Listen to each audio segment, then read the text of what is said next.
Alright, we got here a new Apple smart battery case. We'll get it out here in the box.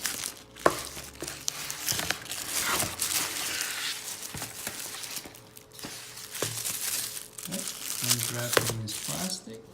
Let's go ahead and move that real quick.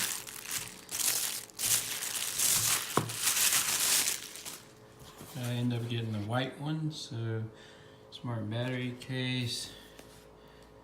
What the back is. Alright. We're gonna go ahead and open it here.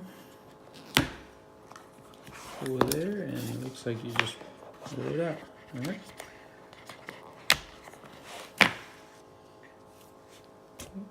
Push that aside. And there's the case. Some instructions on how you put it in.